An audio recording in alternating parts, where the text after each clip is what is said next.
Assalamu alaikum, dear students. I hope you all will be fine. Welcome to Defender online English learning class. और आज जो हम discuss करने जा रहे हैं that is the most important, बिल्कुल सिंपल है। सिंपल सेंटेंसेस आप लोगों ने किस तरह से बनाने हैं।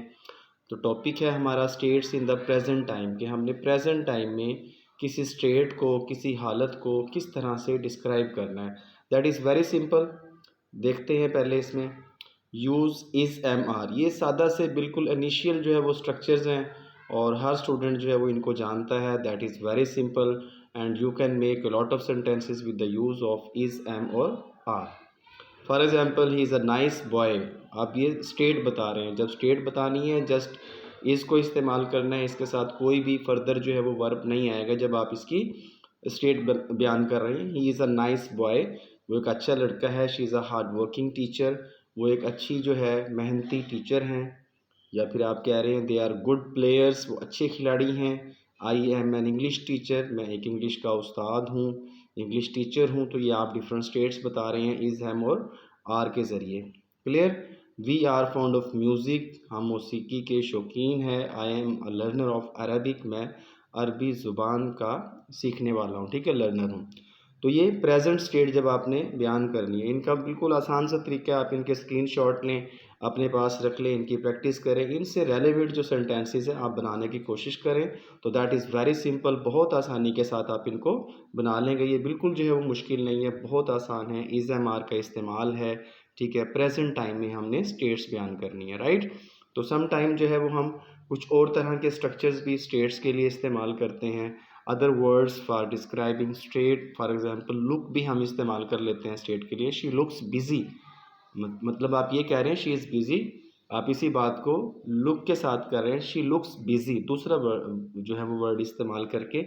या आप कह रहे हैं you are lazy, you seem lazy, एक ही बात है। तो लुक सीम इस तरह के सेंटेंस के साथ भी, वर्ड्स के साथ, वर्ब्स के साथ भी आप जो है वो स्टेट बयान कर सकते हैं। दे गेट टायर्ड, आप ये कह रहे हैं दे आर टायर्ड, इसको आप दूसरे अंदाज से कह रहे हैं दे गेट टायर्ड, वो थके हुए हैं, ठीक है। तो दैट इज़ वेरी सिंपल कि आप जो है वो स्टेट बयान कर सकते हैं इज़ एम आर के ज़रिए भी और इन वर्ड्स के ज़रिए भी आप इस बयान कर सकते हैं स्टेट्स को।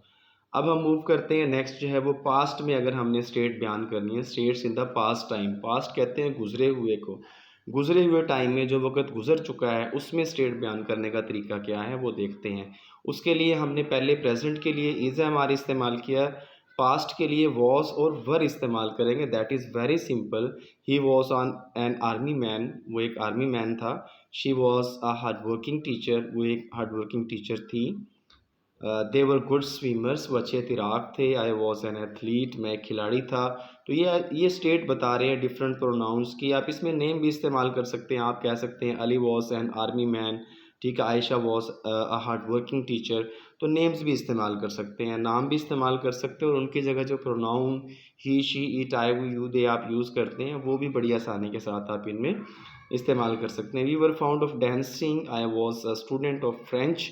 तो इस तरह से आप बिल्कुल आसानी से पास्ट की स्टेट को भी बयान कर सकते हैं। फिर उसके बाद हम देखते हैं कि कुछ वर्ड्स हैं, जैसे कि हमने प्रेजेंट में देखा कुछ वर्ड्स के ज़रिए जो है वो हम स्टेट बयान कर लेते हैं। तो इसी तरह पास्ट में भी कुछ वर्ड्स के ज़रिए हम स्टेट बयान कर लेते हैं। फॉर एग्जांपल आप कहते हैं शी लुक्ड लेज़ी, मतलब ये है she was lazy, she looked lazy, एक ही बात है, ठीक है। कि वो सुस्त जो है वो दिखाई दे रही थी, वो सुस्त थी, ठीक है। वो ऐसे लग रहा था जैसे कि सुस्त हो, मतलब जो भी आप इसको मीनिंग दे सकते हैं। दे बिकेम रिच, ठीक है, दे बिकेम रिच।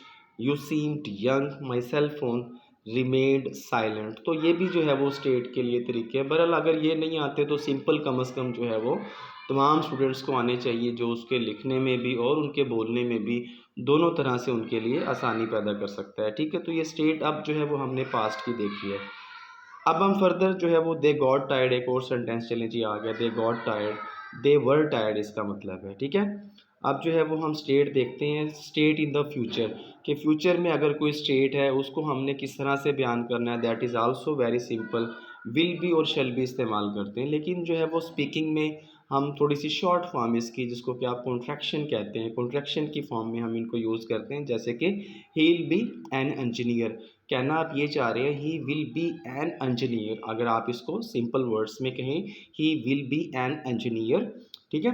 लेकिन आप क्योंकि स्पोकन कर रहे हैं या आप शॉर्ट फॉर्म में लिख रहे हैं तो दोनों तरह से ये ठीक रहेगा। He will be an engineer, she will be a professor, she will be आप अगर यूज़ करना चाहें that's good. They will be, they'll be good horse rider, I will be an athlete, I will be an athlete, मतलब I शैल नहीं कह रहे आप, I will कह रहे हैं, I will be an athlete, okay. Will be fond of running, I will be यहाँ पे मिसिंग हो गया, I will be a student of Hindi.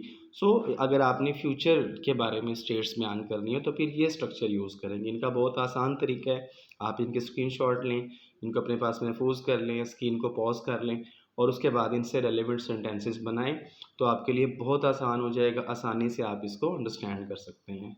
I hope कि आपको समझ आ गया होगा। Thank you so much. फिर भी कोई क्वेश्चन है तो आप मुझसे पूछ सकते हैं। अल्लाह हाफिज़।